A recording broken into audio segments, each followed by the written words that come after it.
All right. So wait, how do you want to do? You want me to ask the question first and then get the footage, or? No, I'll just record it out and I'll just cut you out. Yeah, edit you out. All right.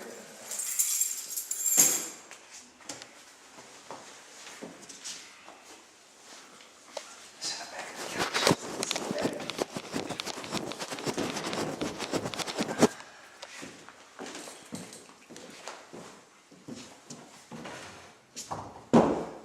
Do you have copies of your book for sale here? Or? We will. I don't have any right now. I have to restock. All the money I have is going in. It is. Right. I'm working on my second book right now, like literally off right now. Is it haikus or just a lot of collage of? Just a lot of different poems. Just a lot of different poems I've been writing the last 2 years since the last book. Did you get that? No. I did actually. Don't use that. All right. So what influenced you to get into poetry? You know what? I used to say when I was 16, when I used to go to Mike and Them Lights, some friends brought me 10 years ago, right around the corner actually, hosted by Best Kept. But my mom consistently reminds me pretty much now that when I was I want to say about 10 or 11, Yeah. maybe a little younger, we were driving down Crenshaw and there was a black Muslim on the corner selling bean pies. Yeah. And he was also preaching. And my mom reminds me that every time I would see one of them, I would turn everything down, like turn it off, turn the radio off. What's he saying? Like, what's it mean? Yeah. And I think, like, even though he was preaching, I think, like, that was my first encounter with the form of spoken word. So I would say that's pretty much the inspiration. Because later, she reminds me that, and I didn't even know who these people were at the time, really. She reminds me that I told her that I wanted to be a mixture between Malcolm X and Martin Luther King. And I wanted to travel the world, and people were going to pay me to speak to them. And she reminds me of that often. I haven't traveled the world yet, but people do pay me to speak to them. All right. Let's see. So, do you remember your first poem that you wrote? Yeah. It was about my, no, if I were to be fair. My first, poem that I consider myself writing was, when I was 16, I wrote it about my best friend who died. But I think I started writing poetry a little bit before that. And then, no, my mom had surgery, and I wrote her a little book. I made her a little book. I drew Ren and Stimpy on the front. And I wanted to be a cartoonist, so I drew Ren and Stimpy on the front. But on the inside of the book, I wrote her a bunch of songs. So I guess that would be my first poems. I must have been about 10 then. I wrote her a book. Interesting. Do you ever look back at your poems and see the growth in you as a writer? Yes, exponential growth.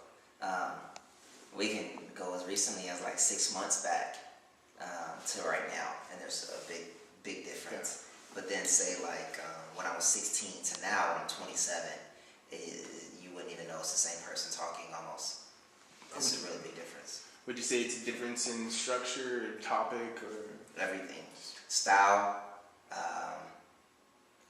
context, difficulty, language, and just the overall message now is a little different.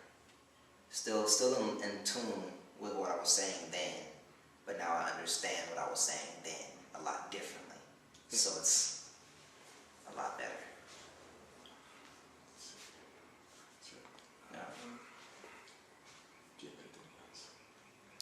All right.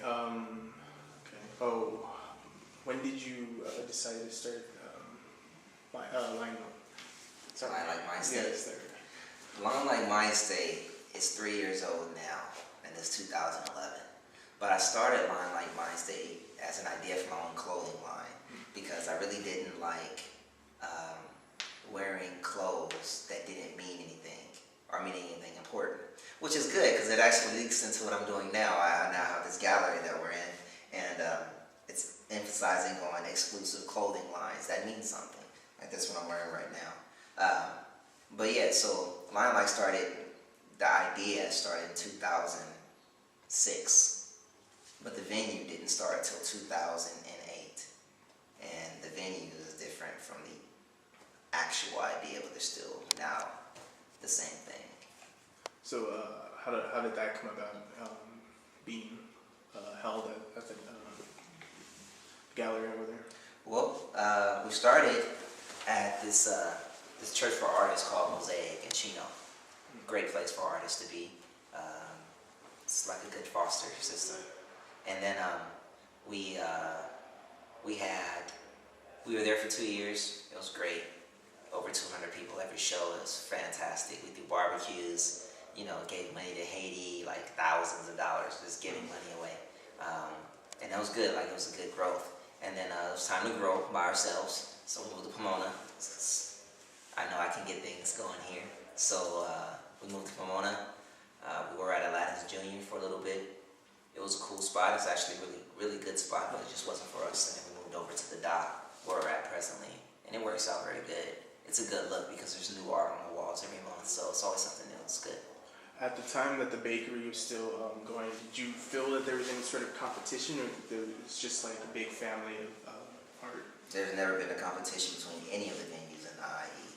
Not between Dim Lights, Urban Culture when it was still up and running, or Line Like Mind State. We all have our own different communities, some of which overlap just a little bit, but there was ever any competition. We're all on different days, and we don't compete for features. The more features, the merrier. If you can hit 3 venues in 1 week, that's what I look for when I go somewhere. And if they're in close proximity to each other and they all have different audiences, it's a win. So it's all family. Best Kept put me on, and Lion Like an Urban Culture, we were really, really tight.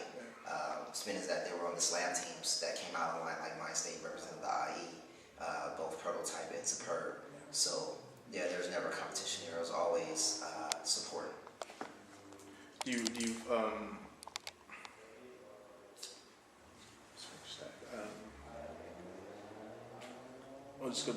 did you get into teaching poetry and stuff?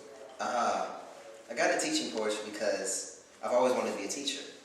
I actually went to school for religious philosophy. I wanted to be a professor of philosophy, of monotheism. So really me doing poetry is like me teaching. Even though I haven't finished school yet and I don't have, the papers I need to do that. Yes. I'm still able to teach on a pretty high level. I do workshops in colleges. I'm contracted and detention centers. There's one, Glen Rocky, for instance, right here in San Dimas. Contracted there until August to teach twice a week. I like teaching poetry because in poetry,